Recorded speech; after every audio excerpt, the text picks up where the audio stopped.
Welcome, guys, to episode number 26 of Star Wars Happy Hour. Thank you for joining us.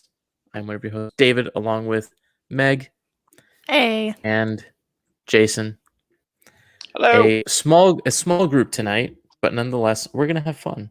Even though we just had a very sort of, even though we just had a very somewhat depressing conversation about the current state of things with COVID and whatnot, but discussion for another time. We're all fine. Yeah, we're all fine. Just remember, guys, Fine. wear your masks, get vaccinated if you can, because we would like to go outside and not, worry about getting anyone sick or getting sick. So, do your part, please. We would appreciate it. But yeah, I mean, let's get, so the finale was yesterday. We've had a full 24 hours, almost 48 hours of processing it. Since we recorded the episode last night, how have y'all been feeling about the Bad Batch season finale, where we saw, spoiler alert, the destruction of Kamino for 2 weeks straight? Well, I'm confused because I really liked it yesterday, but the internet has told me I should feel otherwise. So. Oh, why? Really? There's people saying it sucked? Really? Nothing. It was just kind of like, I don't know. Be happy. Interesting. Ebonhawk Podcast. Hello, welcome. I think that's just called Star Wars at this point. It was just. By the way, I have to give, before I rant about Star Wars fans, I have to talk about a guy named Dave. That's a friend of my sister's. I don't know if he listens to the show or not. So my sister, for my nephew's birthday party, booked a guy to dress up like Darth Vader and come in and have the kids beat him with sticks. And on dedication. Thursday, he canceled. So my sister was sort of scrambling, and she had a friend coming into town that was going to come to the party, and she bought him a Darth Vader outfit. And he agreed to come and be dressed as like a Darth Vader from like an Amazon, a costume from Amazon. Anyway, so this guy Dave, who's a friend of other sisters, saw her post on Facebook, and he's like, "Well, I can come and be a Jedi, and I can fight, whoever you get to be Darth Vader."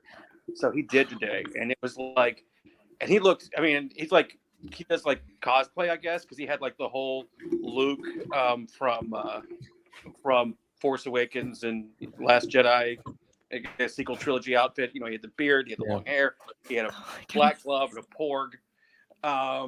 And he came and he fought my sister's friend Andy, dressed in a Amazon Darth Vader 2-day shipping outfit. And my nephew said when it was over, it was like, "Do it again."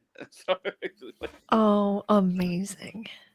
So I don't want to badmouth all Star Wars fans, because this guy's clearly a Star Wars fan. This guy Dave, he really sort of came through in a clutch and really helped. And the kids thought it was great. Like, they were all looking at, because he had one of those, he had like a real lightsaber, but he didn't have like one of the ones that all the kids have, which is like just a plastic thing with a plastic tube on the end. Lit up, had the, it's like what you have, David. And so he had that. Yeah. He was fighting against the Darth Vader that had the black hilt, the plastic hilt with a plastic tube. So that was a little funny, but the kids loved it. I put, I shot a video of it. I put it up on my Facebook and Instagram, and it was really cool. It was really cool to do it, and I don't know about where you guys are at, but it was like 85 degrees by like 10 o'clock this morning. Like, the party was in the morning. And they probably went up about 11. It was at least 85 degrees. And like, one's dressed in all black as Darth Vader. And poor Dave was in, all those robes and stuff. Yeah. So bless him even more for, and he didn't take any money. I asked my sister later, I'm like, "Well, how much did you pay him?" And she's like, "I didn't pay him anything. I offered to give him some beer, but he said he needed to drive home. And so he basically did it for a couple of bottles of water." Oh, God. That is what a good so guy. funny. So that was really before I start rant about Star Wars fans always hating everything. This guy Dave was really cool and really came through and really kind of made Listen, a very memorable us day. Daves and or Davids, we're good people. Let me tell you. Good, yeah, Dave's so far. Dave's are good guys. So till I find different. I wanted to tell you guys about this meme that I saw Mark Hamill post today. Kind of on the topic of COVID, but I saw it and it was so funny.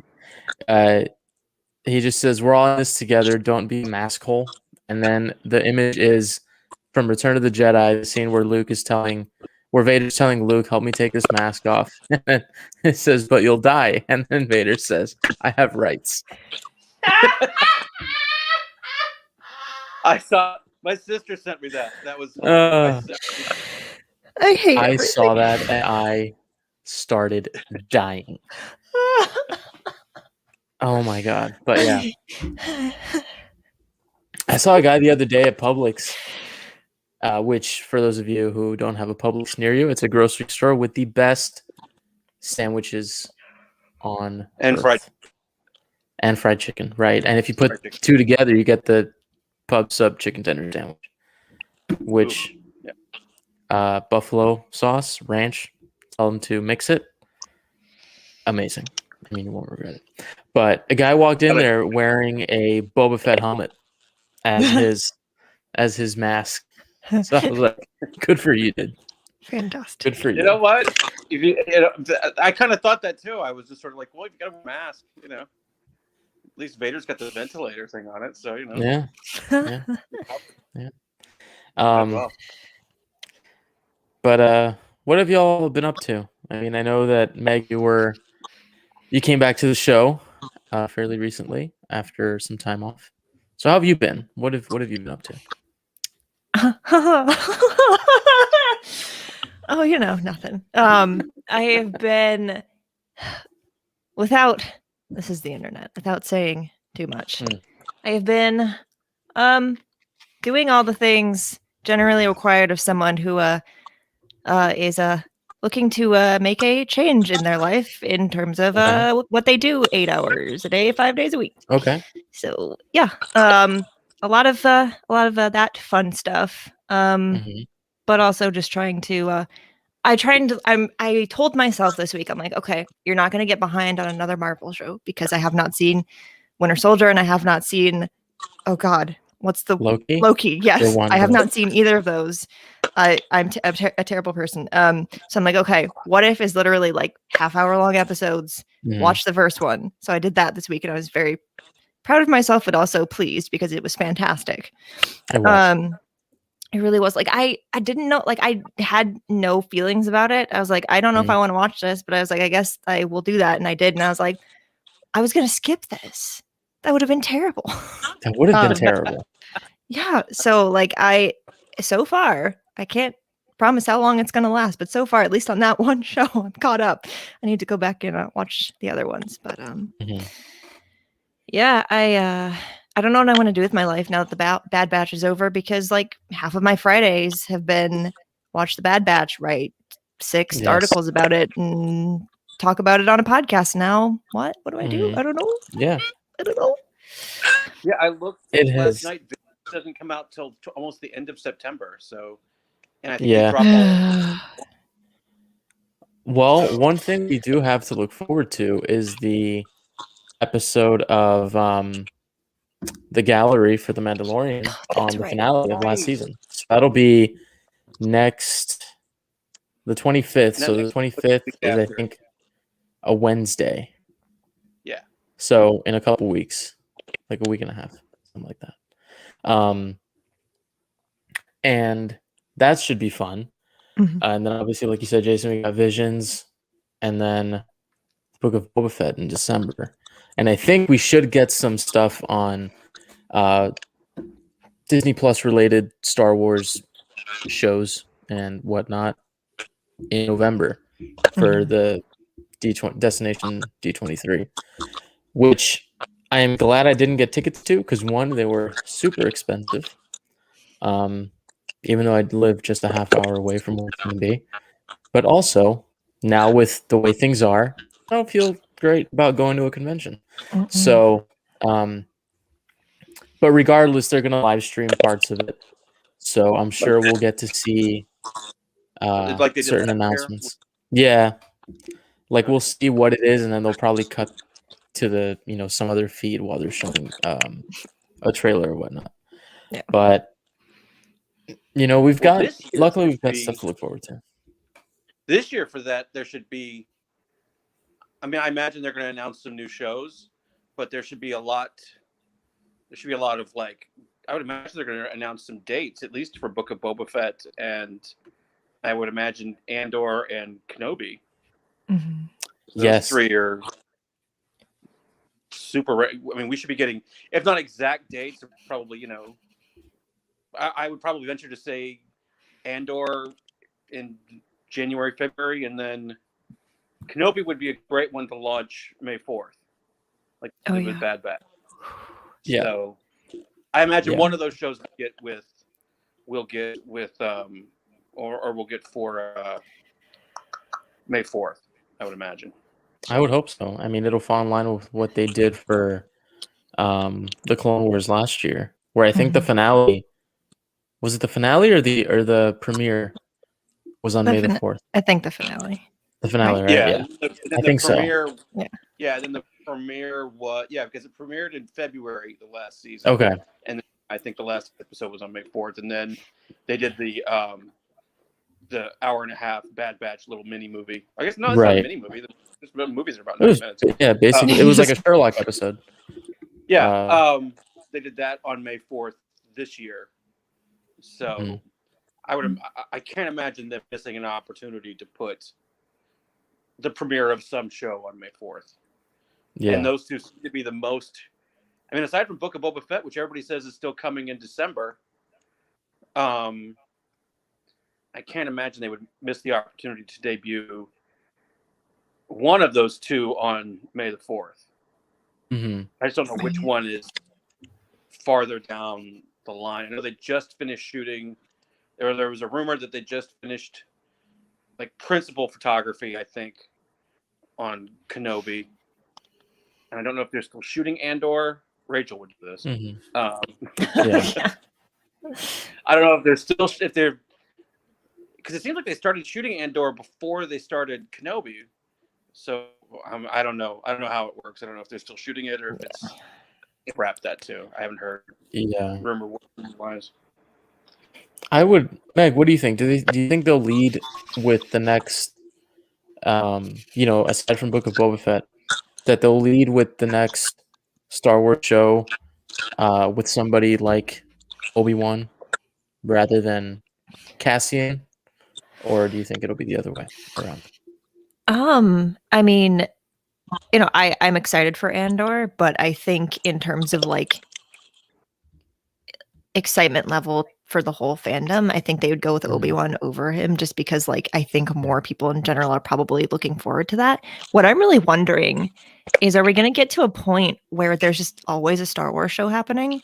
Because I'm thinking to like next year alone, and I'm like, yeah, we have the announced new shows, but also Mandalorian has to come back. Bad Batch has to come back. Like, are we just not going to have breaks anymore? Yeah, and then not only that, and then we've got Ahsoka, which probably that'll be maybe 2020, late 2022 or maybe 2023, along with what was the other? Well, Rangers of the New Republic. Who knows what's happening with that anymore? I didn't think that was going to happen. That was done. Yeah, it probably is. Yeah, I mean, probably. But and then the Acolyte, Lando. Oh, that's right. Yeah, I have a list of all this somewhere. Yeah, we've got so much There's a lot to look forward to. And then on the Marvel side, that's the question I have more so than just Star Wars is, are we going to be in a situation where it'll be a sort of trade-off every Wednesday and Friday between Marvel and Star Wars? Because we're getting Hawkeye later this year. We're getting Moon Knight which a leaked image of that character has already been making the rounds on Twitter, which I unfortunately saw and I didn't want to see. But And- spoiler alert, he looks great. I mean, he looks great. Well, that's Well, good. it's Oscar Isaac is Yeah. So we've got those, and then a few others that could be happening as early as next year. So I think we're really getting to the point where we got like a couple 2 to 3 Marvel movies a year. The same thing can be happening on the streaming side with Marvel and Star Wars. Like I'm sure they'll try and spread it out as much as they can, especially with these Marvel shows being somewhat of limited series with the shorter seasons, even though Loki's getting a season 2. Spoiler, Meg, I don't know if you stumbled upon that, but it doesn't really affect your watching of the show. Yeah.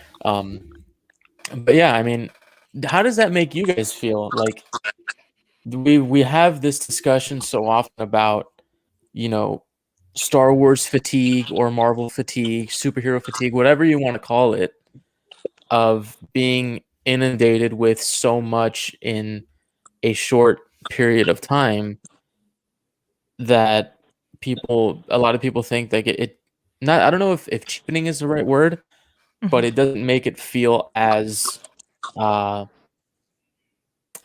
a thing anymore. I mean, what do you guys think about that? I don't know. I think you run the risk of that, but as long as it's good, it's hard to complain about it. Do you know what I mean? Like so far, I mean, if I was going to rank them, it probably would be WandaVision, Loki, Falcon, and Winter Soldier. But to say that doesn't mean that I think that Loki and Falcon and Winter Soldier are awful. It's just that those are just I like them to varying degrees. But all three of those shows were really good. I really like the Bad Batch. I love the Mandalorian, both seasons of that. So, as long as they can keep the quality of it up, I mean, the fatigue, the so-called fatigue about Star Wars films has more to do with I think some. It has to do with a lot of things, but it's, at least for Episode 9, it had to do just with the quality of the film. So, it wasn't Star Wars fatigue. It was just like, oh, this is not what we. Again, I don't want to do my weekly rant of Episode 9. Yeah. But you know what I mean? Like, as long as the shows are good, then yeah, give me more. But if they aren't good, then I don't really care to watch them.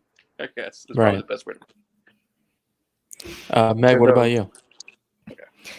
I mean, first of all, if they keep making more of these shows, I'm just gonna have a job forever. So like I appreciate that.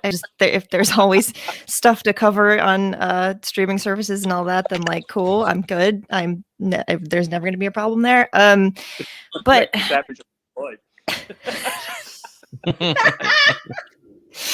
oh god. I'm fine. I think when we were talking, because you mentioned like Star Wars fatigue, the first thought that I had with that was when I started to feel kind of like tired of Star Wars, I guess maybe after Episode 9.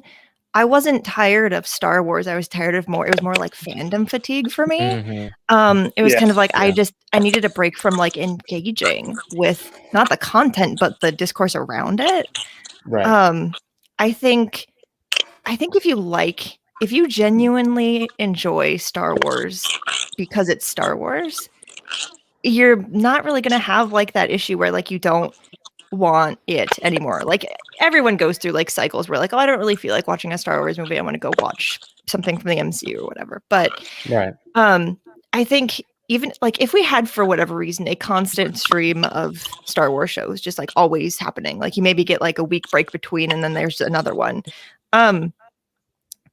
you'd like it's hard because like you can easily say, oh, you don't have to watch the thing if you don't want to, but it's hard to like if you are like in the fandom, like it's where your friends are and you hang out, like you can't be on Twitter and not be watching a show because you're going to get spoiled.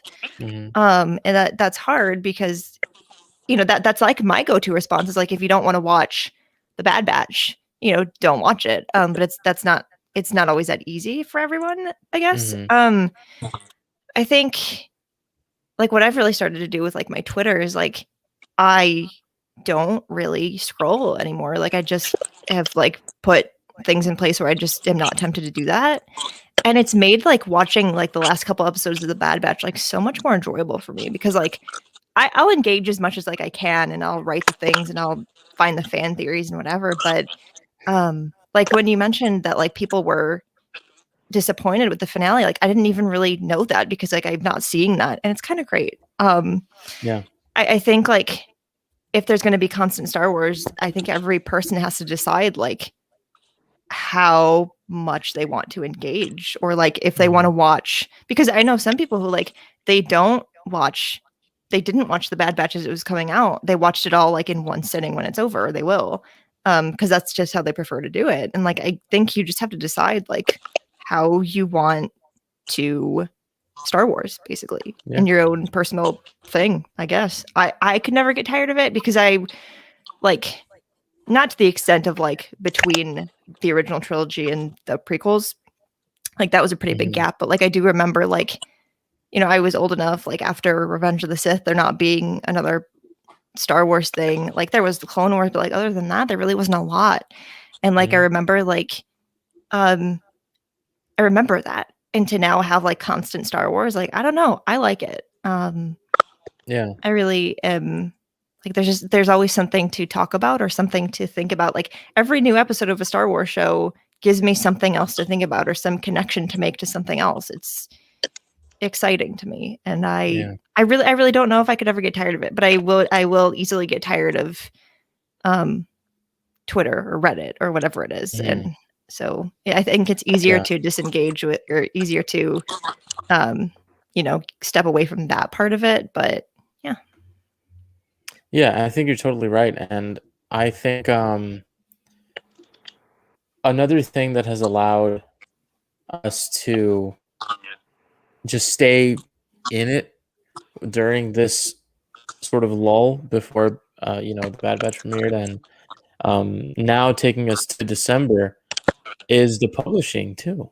I mean, with the High Republic, it's fed that part of fandom really well. I mean, I really haven't seen anybody say that any of those books have been underwhelming or been anything other than great. And it seems like that part of Star Wars is like just always seems to get better and better and better. But yeah, I agree with you. I think it is the fandom part of it that does get you just tired. And I mean, we'll be talking about this probably for another 40 years, but after The Last Jedi, I mean, I remember leaving that movie and mind blown, because I wasn't expecting a lot of stuff to happen. And then the day after, I'm like, wait, why does everybody hate this? right. Like, why is this all that I'm seeing? And then now it went from movies to then targeting people to then targeting, an entire group of people. And it's just seemed to get worse and worse and worse and worse. And if that doesn't give you fatigue, I don't know what will. I mean, usually if you have something that you like watching, I know for the past year and a half, if we didn't have that, I think getting through this would have been a lot harder. Oh yeah. If we didn't have something to look forward to on a weekly basis, I think we would have kind of gone even more insane than we might already be. Because I'm like super grateful that there were 16 weeks of The Bad Batch. Like, I prefer that so much more to like some of these other shows where they have like 6 episodes. I mean, I really got into Loki more towards the end of the beginning, but 6 weeks it was done. Like that's it. Yeah. Even Mandalorian's only 8 weeks, which feels especially because those episodes, if you're lucky, if they run more than 40 minutes, even those feel like after I mean, it's spaced about 8 weeks, but it's just sort of like I don't know, but like 16 episodes, 16 weeks of like having Star Wars, of having the bad, and they didn't do what they could have done, which is the first 8 episodes and then wait 6 months and do the second, season 1B or whatever. They did it all at once. I'm very grateful that they did 16, 22-minute episodes of it. So, I have a tradition. Me and my dog, we watch. Well, she doesn't really watch it, but I ordered chicken nuggets and we watch The Bad Batch at lunch every Friday. I don't know what we're gonna do this Friday because there won't be a new episode of The Bad Batch. You know what you watch? Watch Ted Lasso on Apple TV. I watched Ted That's Lasso what you before watch. the show last night. I watched that in the final episode of Schmigadoon on Apple TV. How is that show, by the way? It's good. I really liked it. You have to kind of be a fan of musicals, and I'm kind of a fan of musicals.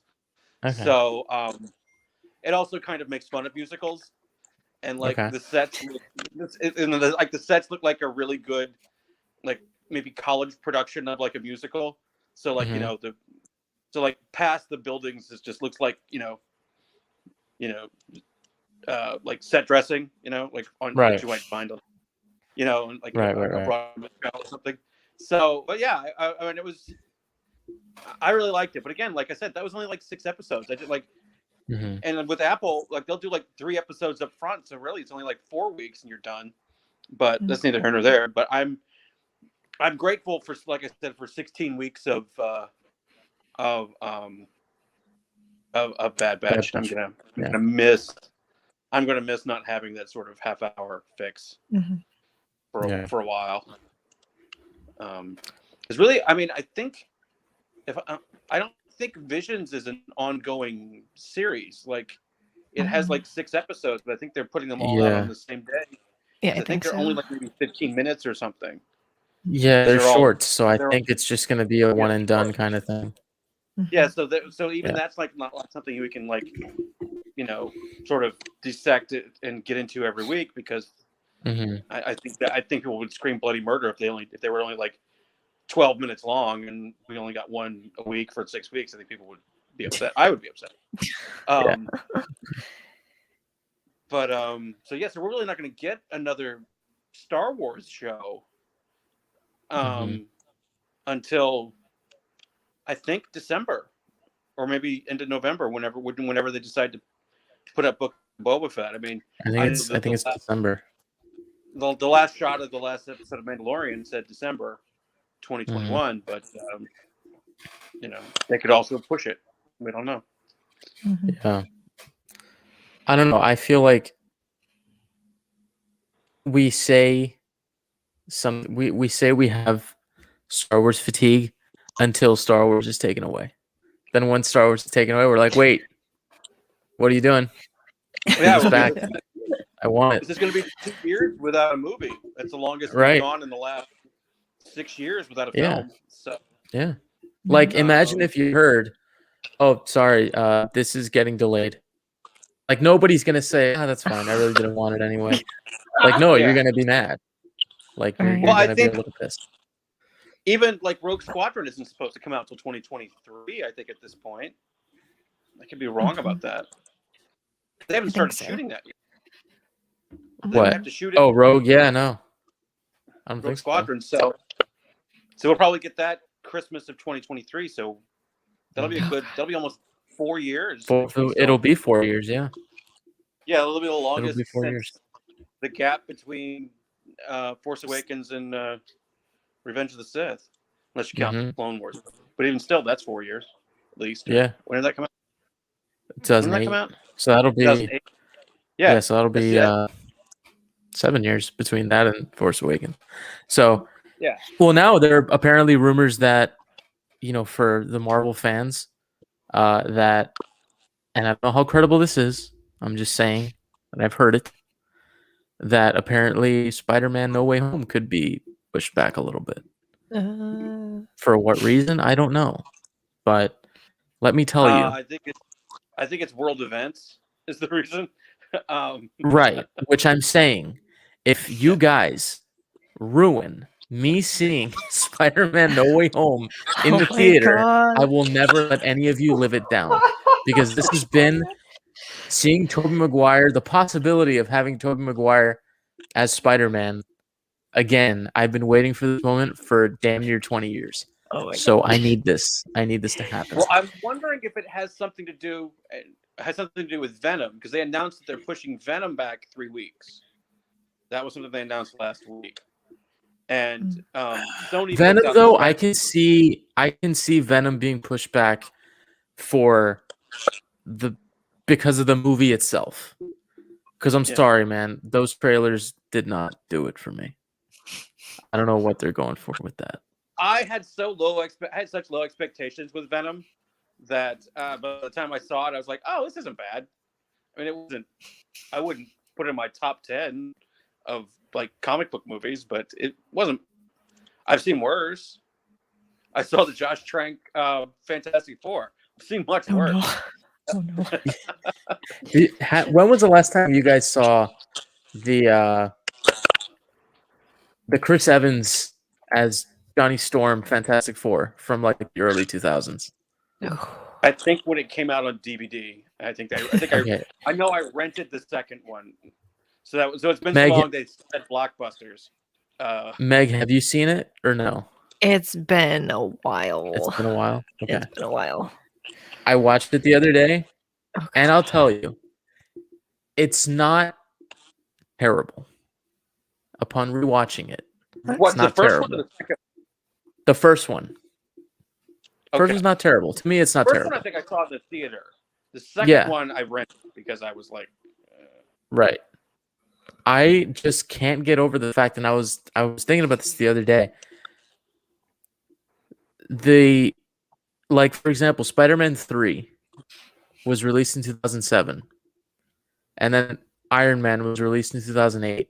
Just a year apart, we got, it feels like there's 10 years between those two movies. Right. It feels like they're just not even in the same, Yeah. It's so weird. And the same with Chris Evans playing Johnny Storm in the Fantastic Four. There were like a few years difference between him probably shooting Captain America. Like, it's just so weird to think about that. Like, when did the second Fantastic Four come out? You're sending me to Google. I don't know. But I think because I know when First Avenger came out, that was 2011. Fantastic Four: Rise of the Silver Surfer came out in 2007. June 15th, 2007. So less than a year later, we got the start of the MCU. That's so wild it was to only me. 4 years between him doing Johnny Storm and Captain America. So that's crazy. Which now, those movies feel like they came out so long. They feel like they came out like the early 2000s. When I think of them, I think of like 2002, that sort of stuff. But that's not when they came out. Right. Yeah. And it's so weird. Like with Star Wars, like it's so crazy that it will be 20 years next year that Attack of the Clones will, Oh, How old does that make you guys feel? extremely. Super 20 old. years. Extremely. And in Although I think I will feel super old when it's been just 10 years for Force Awakens, which we're that's rapidly only coming up. 3.5 years away. Rapidly coming up on that. That's gonna Dude, what the hell? No.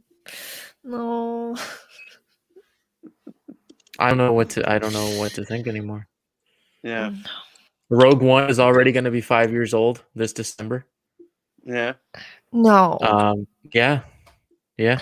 What is time? Force Time Awakens is- is going to be 6 years old this December. Time Rogue is One will be fleeting. 5. Last Jedi will be 4. And Rise of Skywalker will be 2 years old already this December. We're still. And this is going to be 3 years, and it's been 3 years since Solo. Yeah, and 3 years since Solo already.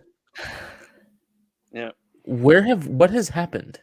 I mean, besides the obvious, like, Oh what? Time is a flat circle. I think it's the only. no! It has no Yeah. meaning to me anymore. Basically, like, I had a really bad like existential crisis last night. Oh no! I was laying in bed, and it was probably like 11 o'clock. And I'm just sitting there, and the thought that comes into my head, I'm just like, man, I was born in 1996. There is probably a 1%, maybe 0.5% chance that I will live long enough to see the year 2100. Like, the fact that I know almost for a fact that I will not see that year, like that I will be dead, like long dead and buried or whatever the case may be. Like, it made me like just kind of lose it for about 7 minutes. I was like, oh my God, I'm gonna die. Like, this is real. Like, someday I'm dying and there's nothing I can do about it. Like, yeah, that was my Friday night, in case anybody was wondering. Oh God! Yeah, so that was. You could like a was white fun. noise machine or something. I don't. I need something. I don't know. Oh, dude, but let me tell you, when you get into that frame of mind, you're just like, holy shit. What? You need to just not watch something depressing before you go to bed, or I don't know, or I don't know what. I don't even know I what I was. mean, Oh, well, We were talking about the Bad Batch. Trevor, yes, it did take a dark turn, my friend. But, as, what is it that? No, that's from Lord of the Rings. Never mind. I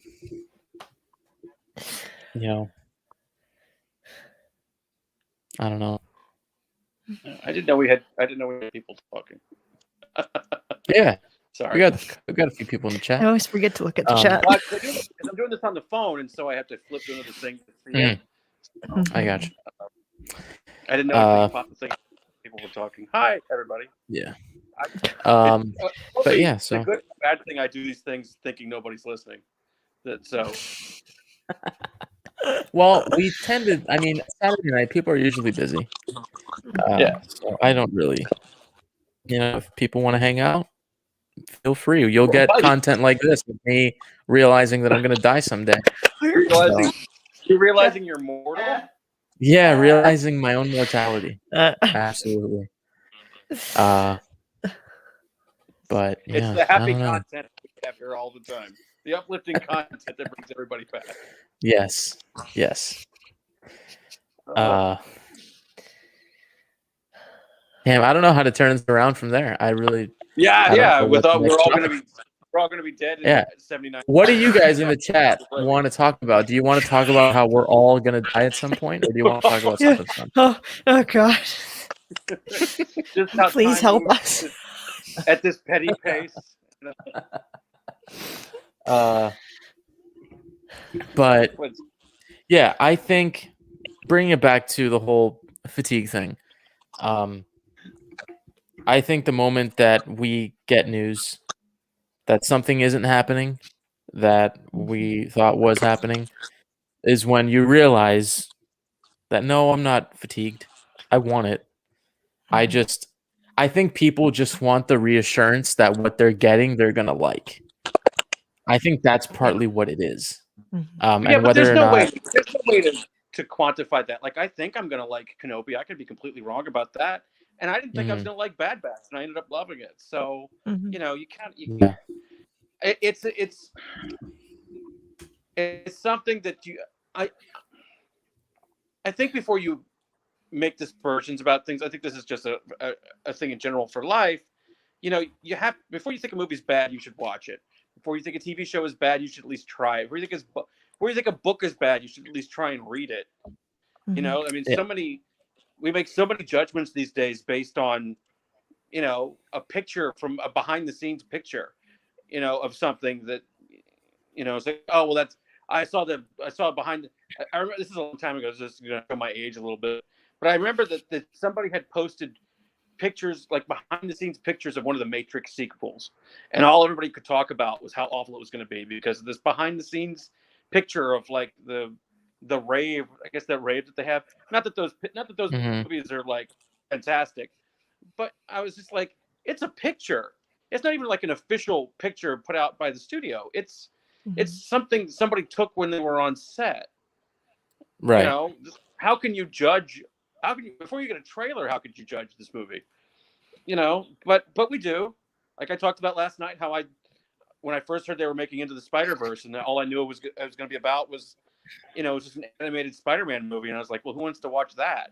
And then you see it, and you're like, oh, that's fantastic. So good.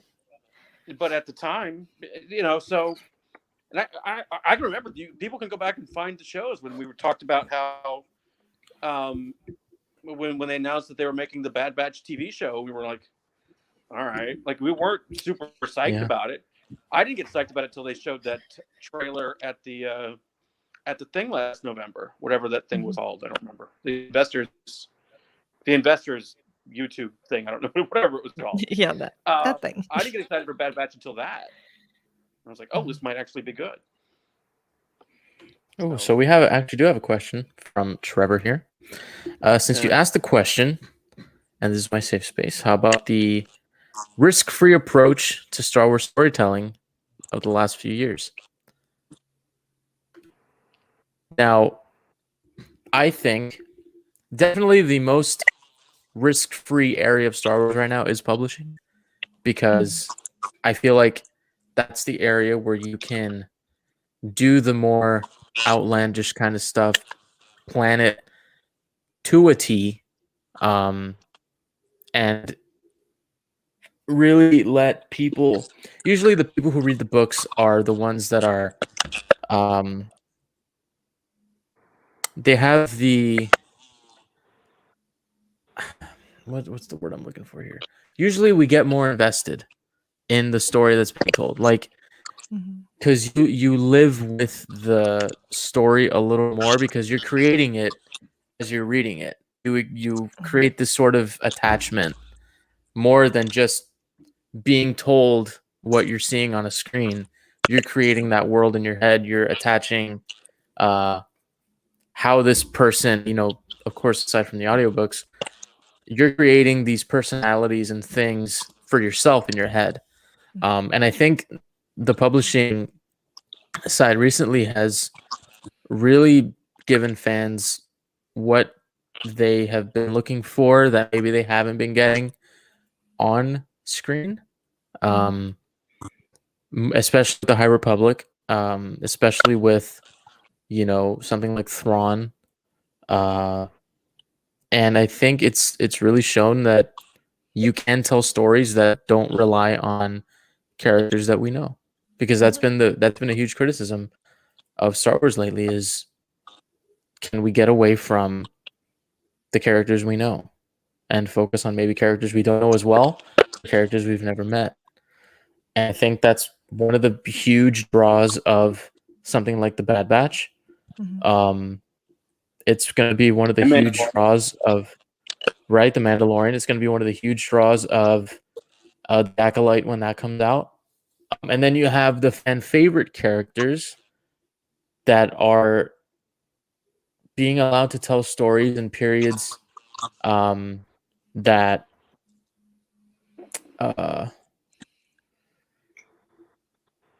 that we haven't explored yet, with Kenobi, with Cassian, and things like that. And I see you're amending your question to say risk averse, so not taking risks. And that's more so, in my opinion, for the theatrical side of playing it safe and not, you know, and I will go, and we can have a discussion about this. To me, the thing where Star Wars needs to take a risk is having a villain not die at the end of its story. Because I want to see what happens to a Star Wars villain after they have either been redeemed or they are captured or whatever, I want to see what happens after that. And I think the best comparison I have to that happening is in The Walking Dead with Negan. I mean, Negan, spoilers for y'all who haven't seen The Walking Dead and haven't caught up, turn this off. I know new season starts, in a few weeks. Character, I won't spoil it. The character does something really, really bad to the group that we've come to know for, many seasons. And then retribution happens, but the character is still around. And the way that the character is treated is the way I think Star Wars needs to treat its villains, namely Ben Solo, who, as we know through stories, is just a classic case of pure manipulation by somebody who just took advantage of the situation and made him, do a lot of things that clearly he never really intended on doing. But so yeah, I think that's where Star Wars needs to get out of its own bubble of you're bad, you can redeem yourself, but you're gonna die because that's just the way things go. I think that needs to change. And also new time periods. Again, that's more so just story like settings and whatnot. But taking more risks in that regard. What do you guys think? I know that was a very long-winded answer. I don't know, Meg, you want to take this one?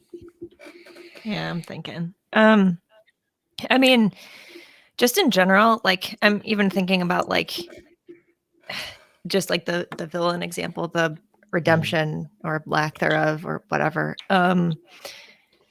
Like with storytelling like this, it's considered a risk for like things to be. And I think like some of the best storytelling that I've seen that's like done different things and it's gone over well is just doing that and it not being a huge deal. Like I think just the more we tell stories that like are not the way that for example Star Wars has always been told, like if you put more villains that get redeemed or get even that chance to redeem themselves after the fact,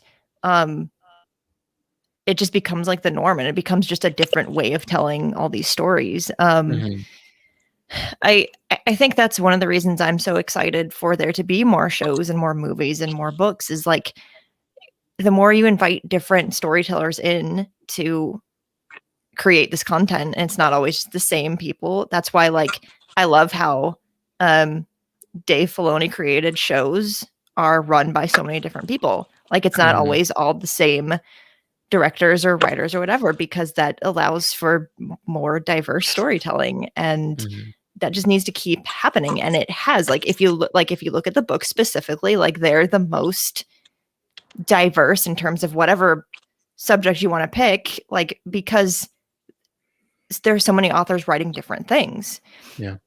And like, even like with the High Republic, like, yeah, there's 5 specific authors, architects, whatever you want to call them, working on all these stories, but they're all so different and they've all been brought together to create this entire thing. And like, look at what it is. Like it is unlike anything we've gotten in Star Wars publishing, at least ever. And it's good.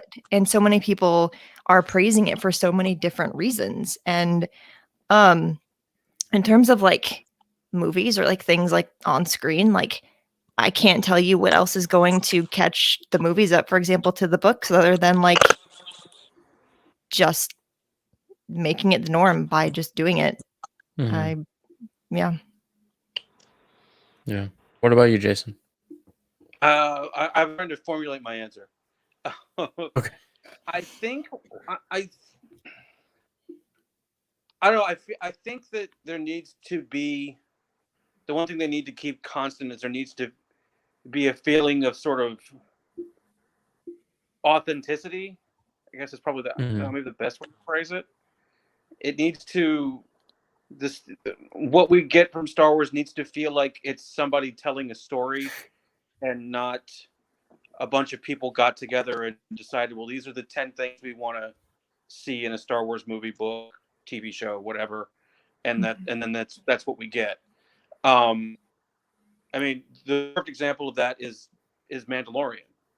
You know, I mean, there was sort of no rules in that. All they did was basically they created characters that looked like other characters we'd seen before, and you know, but very much so stuck to their guns and like these are our characters and this is the story we're telling, and we hope you like it. Yeah. But this is it, and I like to think back on the prequels and all of the you know, for lack of a better term, all the crap George Lucas got after Episode 1 came out, and you know, he stuck to his guns. He doubled down in Attack of the Clones. He's like, oh, you hate the Senate scenes? Well, here's some more Senate scenes. It's all about a senator, and you know, he just sort of like, we're gonna have more conversations about trade routes and, you know, wars between different planets. You know, he could have changed course and made a very sort of audience friendly Episode 2, and he didn't. It's like, this is the story I want to tell. And I'll be the first to say, Attack of the Clones not my favorite Star Wars movie, but I do respect it, and that it's a movie I don't like only because it's a movie I don't like, but I recognize that it's made by someone who authentically said, this is the story I want to tell. You know what I mean? So I respect the film, but it's not my favorite. And so I think that's, you know, they need to not be afraid to have a movie gross as much as Solo made. You know, Solo I think is a great movie, but for some reason that sent off all these alarms or whatever at Disney, and maybe part of the problem is because Lucasfilm isn't run by George anymore and it's run by Disney. I don't know, but I think the more authentic, and I think that's why the publishing is, first of all, the publishing is not on as big a stage as the books and the TV shows, but they do have that freedom to take these risks and tell these stories, these different kinds of stories, and not give people the same 25 characters we've had over the last 40 years. We can create new places and new things, and they have this freedom to do that. So I would like, you know, as long as your story is, again, it feels like it's authentically the story you want to tell, I'm all on board.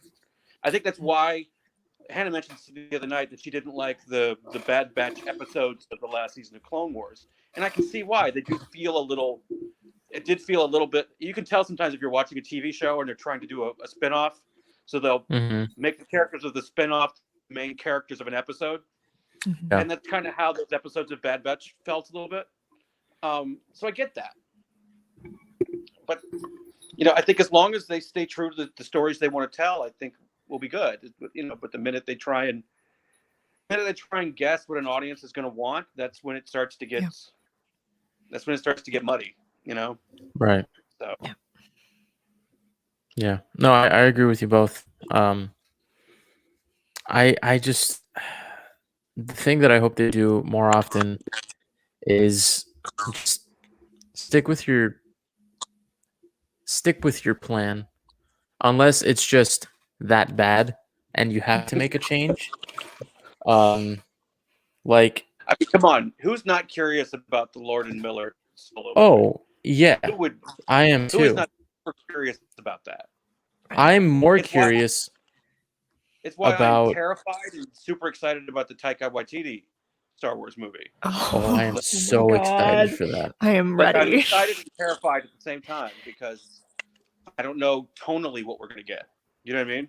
That's exactly why I'm excited for it, because Taika's just the way that he looks at things and his humor. I mean, again, I've mentioned the show before on the podcast, but if you're not watching, because it's newly premiering here, but I think the show is a few years old. It's called Wellington Paranormal, and it's sort of a spin-off on What We Do in the Shadows, following like two of the cops from the movie. Watch that show. That was called. I was trying to remember what it was. and that's Taika Waititi's humor. He's a producer on the show. And I don't think, but here's also the thing. He directed one or two of the episodes for The Mandalorian. Mhm. And he knows very well that he has to play within some constraints in Star Wars. That he can't go completely off the wall, Mhm. but he can make it his own enough to where you're like, that's a Taika Waititi Star Wars movie, like 100%. And that's what I'm excited for. Yes. Now, the thing that when I say that I want Star Wars to stick to their guns, unless something just looks like it's not working, like honestly, I wish they would have left Colin Trevorrow to do episode 9, just because if that was your plan to have a different person direct each movie, stick with that plan, however it would have turned out. But don't then have like, don't make it seem like somebody is trying to course correct so hard because of maybe the climate at the time. And whether or not J.J. Abrams did that, like he set out to do that, we'll never know. I mean, like he'll never say like, yeah, I really didn't like what, happened in episode 8. It's not what I would have done. I wanted to change it. Like he's never going to say that. Right. But I would have liked to have seen a Colin Trevorrow episode 9, because like with the original trilogy, even though George really was sort of shadow directing Return of the Jedi, it was George, Irvin Kershner, Richard Marquand.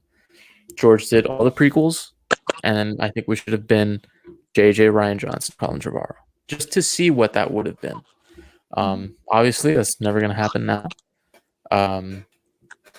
And based off of Trevorrow's script, there are things in that script I don't like that he did. But if that's the way that it would have gone, who am I to say? That's just the way it would have gone. But yeah, I think they need to stay bold with their choices. I think they need to not cater to any specific side of the fandom, because to me, that's when you get in trouble. And yeah, because at the end of the day, you have to, as an artist, and I know as a company it's different, but if you're a musician, you're not going to make the same album every single time, because then at that point, what are you doing it for? No, you're going to do different things. Right. And you're going to, change it up. And if your fan base doesn't like it, well then, maybe they'll find something else. But you have to, do it for yourself as much as you do it for others. So there's my little rant on that. Did we answer Trevor's question? I think so. Trevor, did we answer your question? Did we just ramble for like? Yeah, I feel like I rambled, minutes? but he probably checked out like halfway through mine. Oh no! He's like, man, I just wanted a yes or no question. Oh no! Yes or no? It's like we're not in a presidential debate here. I'm trying to tell you guys. But nap while Jason finishes the question. Oh jeez. But yeah, I don't know, man. On a slightly different subject, we were talking about things that happened this week. I had such a good time with my nephew a couple weeks ago building the Lego Darth Vader helmet, that he very politely, like 3 times, asked if he could break, and I told him no, but he was very nice about it. So I had such a good time building it. I was like, I'm going to buy something else. So I went on Amazon, probably too late at night, and I bought the Lego R2D2, and I'm terrified. I came and I'm terrified of it. It has. Oh, hold on a second. All right, Zero, how you doing? Well, everybody, as we are taking a short break, it is my pleasure to tell you about. I don't know. Oh, here you go. After the pandemic is over, visit Galaxy's Edge. Hey. It's a fun time. You can ride Rise of the Resistance if you're so lucky to get a boarding pass, which is incredibly hard. But yeah, I don't know. I can't do ad libs. But you know, Man, I this just want to night- leave my house. yeah, same. I'm tired of having to do this whole stay inside thing. But if that's what I have to do, so people don't die or get sick, I guess I'll do it. Yep. And we're back to it again. I know we can't get out of this. Here we go. There's the color changing. There it is. Hey. Yeah.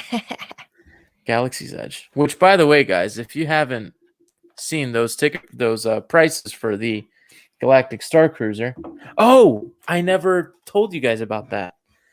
Did you guys know that they released the itinerary for the cruise?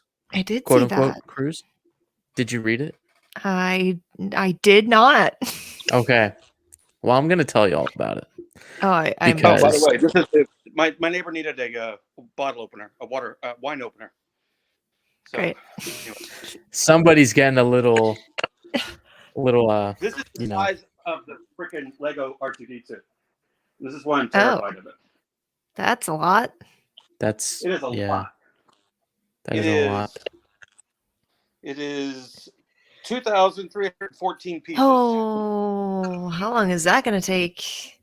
I have no idea. The end of the That's why when I pandemic. got here on Monday, Whenever. it's still in the box. But it comes with a small lightsaber that pops out of it.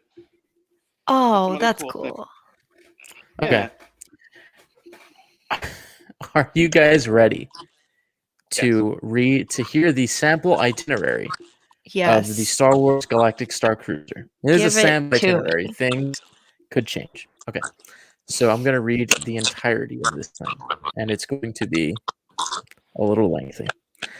Okay. So it says, while the specifics of your voyage will be unique to your story, the choices you make and the unexpected surprises that you encounter will determine your personal Star Wars adventure. As part of the interactive immersive theater that unfolds throughout your journey, unexpected story moments will pop up with characters and special invitations that move your story forward in exciting new directions.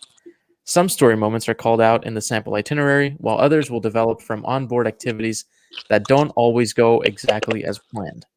Here's an example of what an itinerary may be like. So day 1, arrive at terminal, 1 p.m. Launch pod to Star Cruiser, 1:15 to 1:30 p.m. Ship orientation, 1:45 p.m. to 2:15 p.m. Light refreshments, 3 p.m. to 3:30 p.m. Sabacc lessons, 3:30 p.m. to 4 p.m.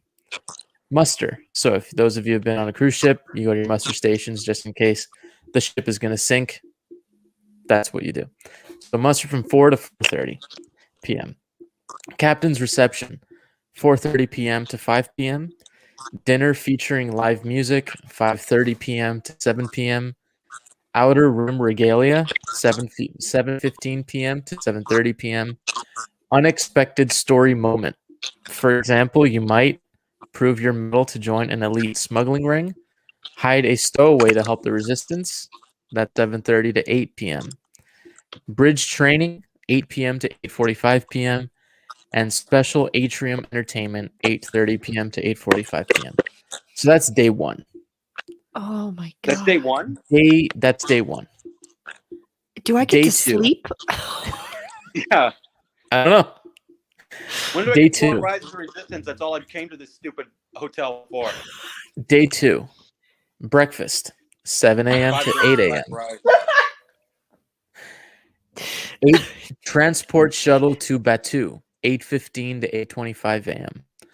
Star Wars Rise of the Resistance, 8:45 a.m. to 9:30 a.m. Story moment. For example, you might broker a deal for a heist, arrange to steal a ship from the First Order, 9:30 a.m. to 9:50 a.m. Millennium Falcon Smuggler's Run, 10 a.m. to 10:30 a.m. Lunch at Docking Base 7 Food and Cargo, 11:15 a.m. to 11:45 a.m. Transport Shuttle to Star Cruiser, 12:40 p.m. to 12:50 p.m. Lightsaber Training, 1 p.m. to 1:30 p.m. Droid Racing Competition, 2:30 p.m. to 2:50 p.m. Build Model Ship, 3 p.m. to 3:30 p.m. Sabak Tournament, 4 p.m. to 5 p.m. Cocktails at Sublight Lounge, 5 p.m. to 5:30 p.m. Taste Around the Galaxy Dinner, 5:30 p.m. to 7 p.m. Story Moment. Story Moment, for example, you might put the heist plan into action. Bring the stolen ship aboard and watch out for the First Order. That's from 7:30 p.m. to 8:45 p.m. And Spectacular Finale, 10 p.m. to 11 p.m. And then day 3, breakfast 8:30 a.m. to 9:30 a.m. Launch pod to terminal 9:30 a.m. to 10 a.m. And that is the end of your trip. Now, my question here is, when in the hell do you have any free time Oh my god. to do what you want to do? That's my question. I'm exhausted just hearing that. Yeah, Yeah. I want to see some testimonials from some people who were like, "Yeah, I did the whole thing and it was fantastic." Oh, Because Me I'm too. just sort of like, I was listening. There's this podcast called The Diz Unplugged. I don't know if you guys have listened to it, but they do a weekly show about all things Disney. They've got a travel agency, like whole big thing going on over there. Mhm. And one of the hosts, he was like, he's like, because he's a recovering drug addict and alcoholic, and he was talking about how when he went to rehab, they called like times where they were like, "Oh, you guys can go outside, exercise, whatnot." He was like, "We would call that mandatory fun." And he's like, "That's like what this sounds like, is mandatory fun. Like you have to do this stuff, whether you like it or not." And I'm like, and when I thought about this thing, I'm like, okay, if you're paying all this money to do the Galactic Star Cruiser and you want to feel immersed in it, I get why you would do all these things, because that's part of the immersion. But also, I'm like, okay, if this is a Star Wars cruise, I also would like to just go here and feel like I'm a part of it, rather than I am just going to a little show at this time, this time, this time, this time, and this time. yeah, Like I want to just walk around the hotel and like right. the people in the shop are in character. Or if I go to the restaurant, there's gonna be a guy like at the bar that I can talk to, and like he'll tell me, "Hey, go do this and meet me back here." Like that's the kind of experience I want, which I get is really hard to do when you have so many guests. But like a regimented thing like that, to me, it just doesn't sound like a lot of fun. No. It sounds like I'm just gonna have to do this stuff. Like I would prefer, like the second day sounds better because you get to go to Batu, which is actually in the park. But it also sounds like it's so regimented that, like, you can't go right on the Millennium Falcon ride, right into the Rise of the Resistance. You have to, right. You know what I mean? It's just sort of like, and you have to build droids at this time, and you have to do lightsabing training at this time, and you have to do this at this time. And I mean, when I go, I'm sure David, because you're the one that has been, the fun part is like, oh, that's cool. Let's go do this. That's cool. You know what I mean? It's like having a sort of very anal retentive, schedule of when you're doing things. You know what my big question is, and I hate to be this guy, but so the cruise doesn't open until what, next year? Yeah. So they're going to stick with this whole First Order Resistance thing. They're not going to make it Empire Rebellion sort of thing. They're sticking with the whole sequel trilogy era. I only ask because it feels like, at least in terms of merchandising, right, they're always going back to the well of the original trilogy, and I'm just sort of, I think it's cool if they stick with it. I'm not against it. I'm just sort of like, when you were saying like, do this for the Resistance, this for the First Order, I was like, huh, interesting that they're gonna stick with that. I mean, again, I'm not because it's they're treating it as if it's in the current state of things. Right. Okay. All right. And also another cool thing. Okay, so here's like more. Okay, frequently asked questions about Okay, let's see in the FAQ if there are any, you know,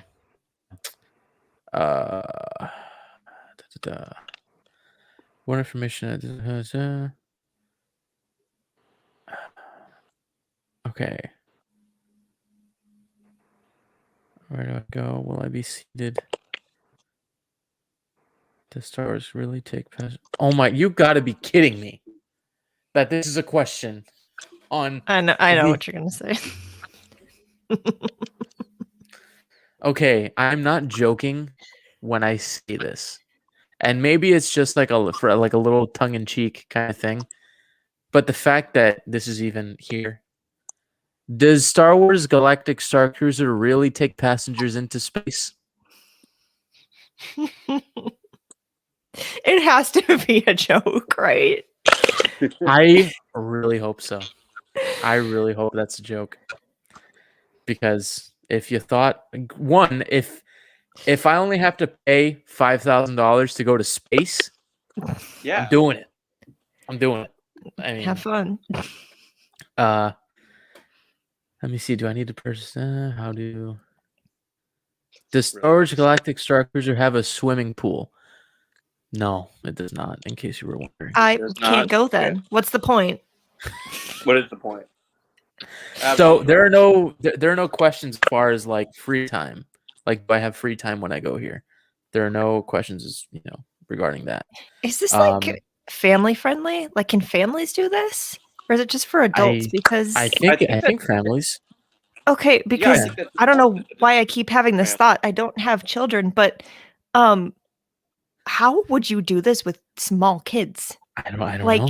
Because I'm don't know. thinking, and I'm like, halfway through the day they'd be like done. They'd need like a nap, or they'd be like, I don't want to do that. 1 o'clock almost every day. Yeah, so. That seems like a nightmare. No, you throw them in the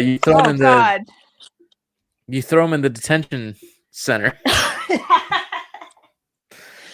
Oh no. That's where you put the kids. But okay. So let me see. Okay. So in terms of dining, the Star Cruiser's famous Crown of Corellia dining room is a bright and welcoming hall that offers breakfast and lunch daily before transitioning each evening into an enticing supper club with a lavish multi-course menu of both otherworldly and familiar origins. Each evening offers a unique combination of elements like live musical entertainment, unfolding story, unforgettable cuisine, and other surprises to bring your dinner experience to life. Cabins and suites. Enjoy the style, comfort, and elegance of your cabin or suite. Cabins and suites feature an amazing view of passing ships, planets, stars, and other breathtaking galactic sights. Also, if you were wondering, you can cosplay. Oh. If you so chose. Interesting. So you can dress up. That makes it slightly more interesting. You can dress up. Because as far as I know, you can't cosplay in the park, correct? Like you can't walk into the front gates of... You can wear the Galaxy's Edge robes and whatnot that they sell there, but like you can't go full Kylo Ren mask and stuff. Armor or anything, right? Yeah. Right. So like it says here, throughout your adventure, you're encouraged to don your galactic best as you will become a unique character in the Star Wars galaxy. We invite you to dress the part. If your wardrobe is currently limited to a single planet, Star Wars Galaxy apparel is available in advance from Shop Disney or on the ship. So they have shops on the ship. Of course. How will you come dressed in your Jedi best, ready to rumble for rough and... things you can buy on the ship? Yeah. Are you shocked? So interesting.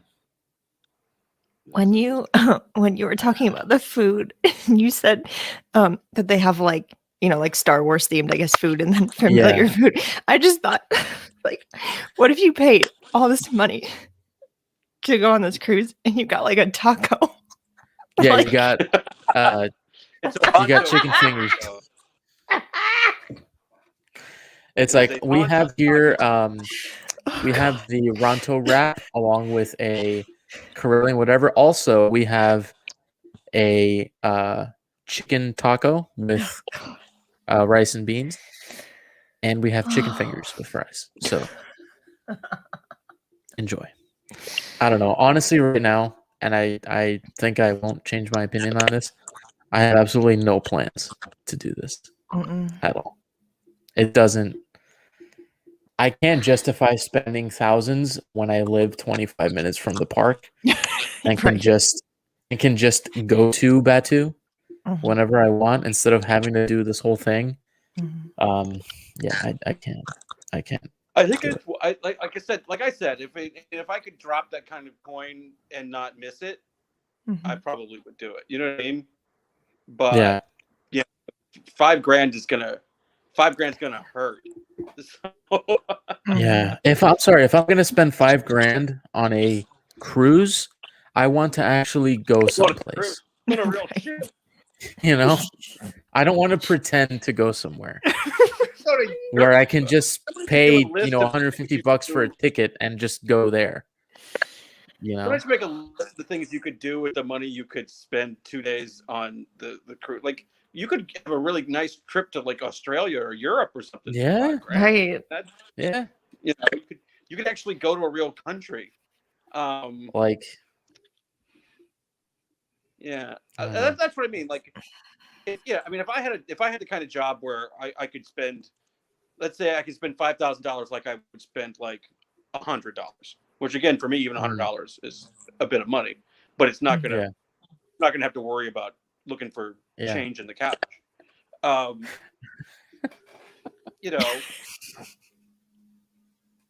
But I just thought of something.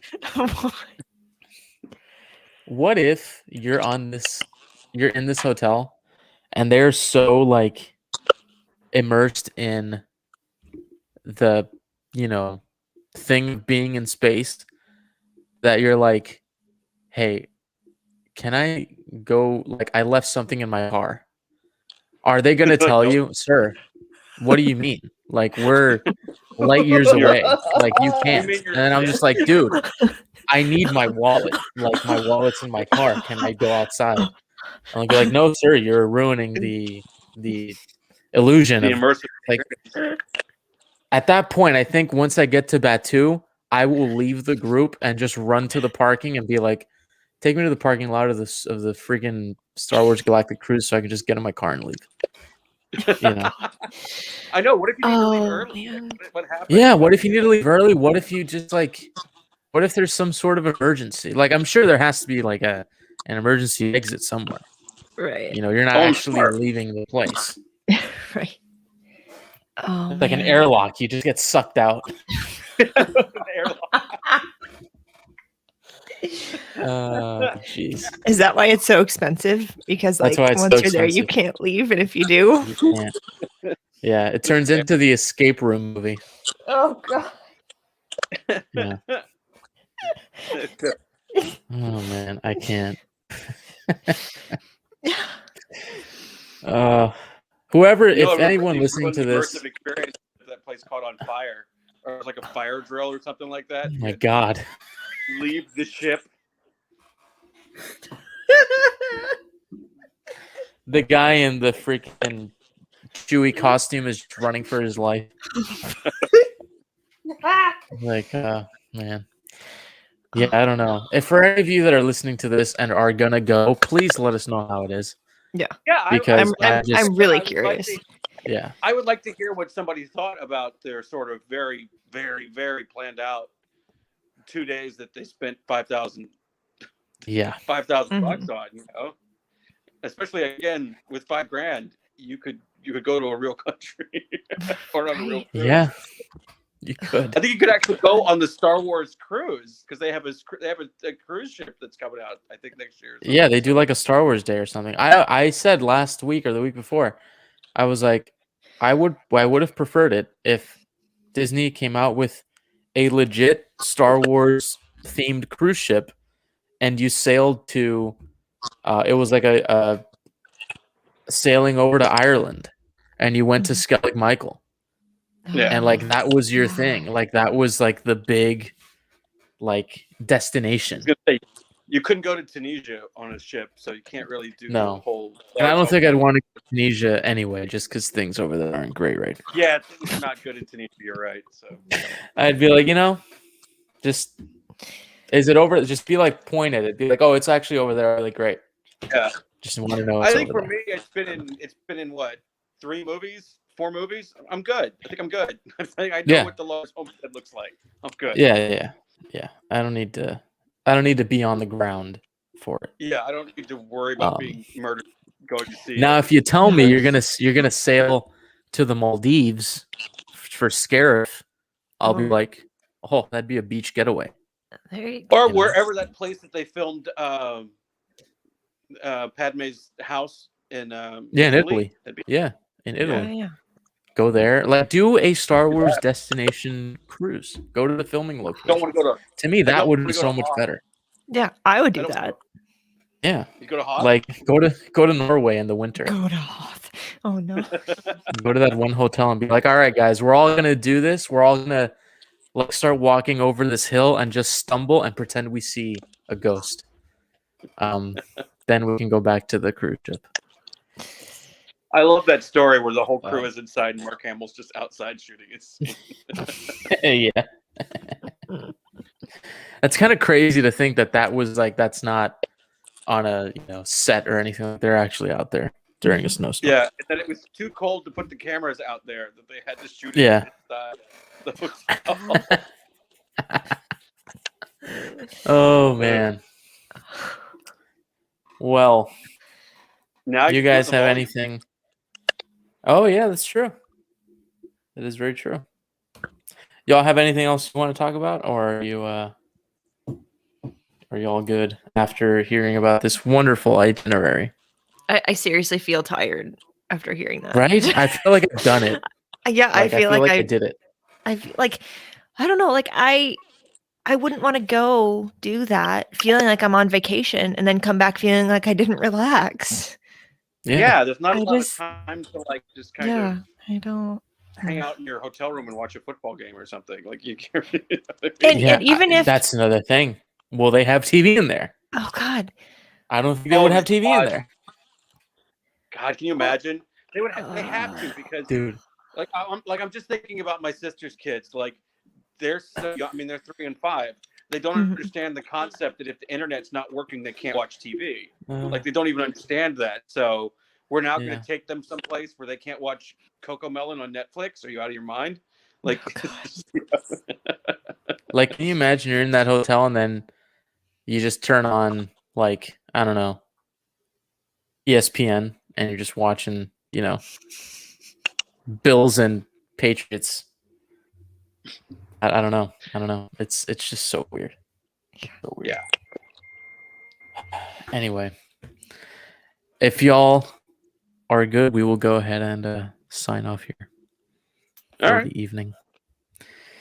Alrighty, guys. Well, I hope you enjoyed tonight's episode, dealing with my existential crisis from last night, talking about Star Wars fatigue, and getting through that itinerary for the Star Wars Galactic Star Cruiser, which, if you're thinking of going, tell us how your trip went. And hopefully you'll tell us that. Yeah. Tell us, main thing I want to know, tell us you had free time. Just tell us you had free time. That's it. But thank you guys for listening. We've got our Bad Batch season review episode of Words Between Worlds coming out on Monday at 11 a.m. I think it's either next Wednesday or the Wednesday after, or we've got our news live stream on Wednesday at 8 p.m. And then we'll be back next Saturday for Star Wars Happy Hour once again. So thank you guys for listening, and until next week, may the Force be with you always.